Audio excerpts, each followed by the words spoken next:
Sarap sa feeling, no? Kapag yung pinapasukan mong trabaho, sobrang healthy ng environment.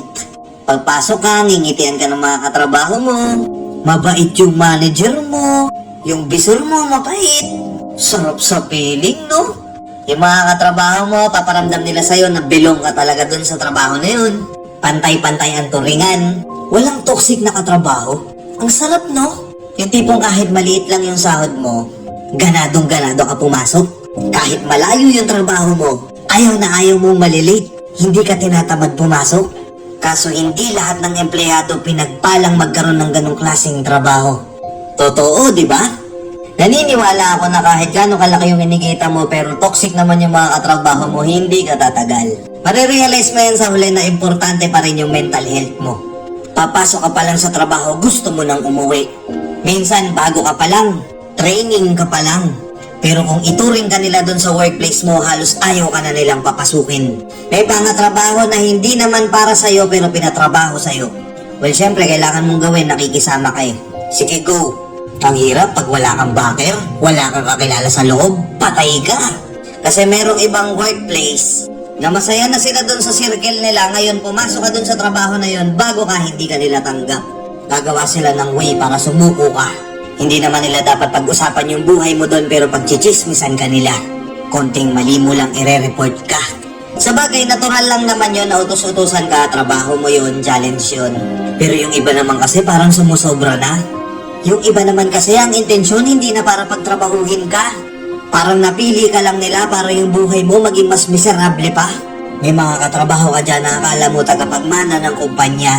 Sip-sip ang di ba? Ang sarap sa feeling na papasok ka first time mo sa work. Yes, matutupad ko na yung mga pangarap ko. Kahit papano makakaraos na kami. Grabe yung hirap na dinanas ko, mabuo ko lang yung mga requirements. Pahirapan kumuha ng ID. Sobrang energetic ka eh. Hyper na hyper ka. Kasi at last, may trabaho ka na. Pero minsan, first day mo pa lang sa work, dinidemonyo ka na. Kaya mong tanggapin yung trabaho eh. Kaya mong makasurvive dun sa trabaho.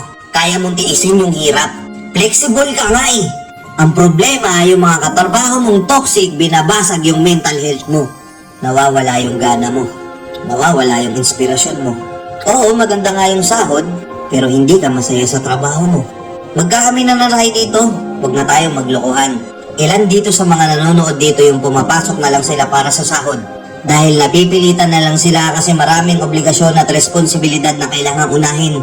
Pero sa totoo lang, sa puso't isip nila, pagod na silang pumasok hindi dahil nakakapagod yung trabaho, kundi dahil napaka-toxic ng mga katrabaho. Yung iba sisiraan ka pa. Wala ka namang ginawang masama sa kanila, pinakitanguhan mo ng maganda. Pero sasaksakin ka pala sa likod. Sinisiraan ka na pala. Pagtitripan ka pa. Nakakala mo hindi rin sila nag-umpisa sa simula. Ano ba? Pinapamana ba yun? Nakapagbago ka at nakaranas ka ng katoksikan sa katrabaho mo at tumagal-tagal ka tapos may bago na ulit, ipaparanas mo rin sa kanila yung katoksikang naranasan mo. Ganun ba? Ganun ba sistema? Oo, nandun na tayo. Di ganun talaga, kailangan mong tiisin kahit mahirap, kahit toxic, kailangan mong kumita ng malaki. Pero hanggang kailan mo kayang magtiis? Hanggang saan naaabot yung PC mo? Kapag basag na yung mental health mo? Puro anxiety na lang yung daladala mo? Walang pakialam sa'yo yung mga nakakataas sa'yo? Kasi katwiran nila, pwede ka namang palitan anytime.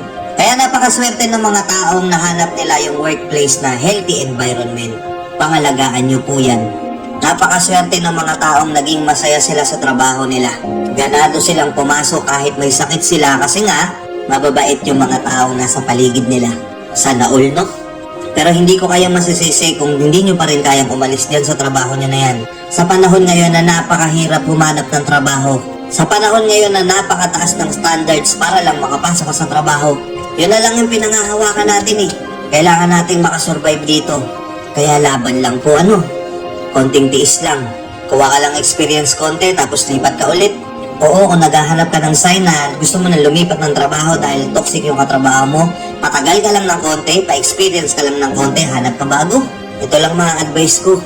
Alam kong napakahirap gawin nito. Humanap ka ng trabaho na healthy yung environment sa workplace nyo. Inaalagaan lahat ng empleyado. May pagmamahal sa mga empleyado ang mga matataas na tao. Kasi doon sigurado tatagal ka. Tama, di ba? Let's go and peace out.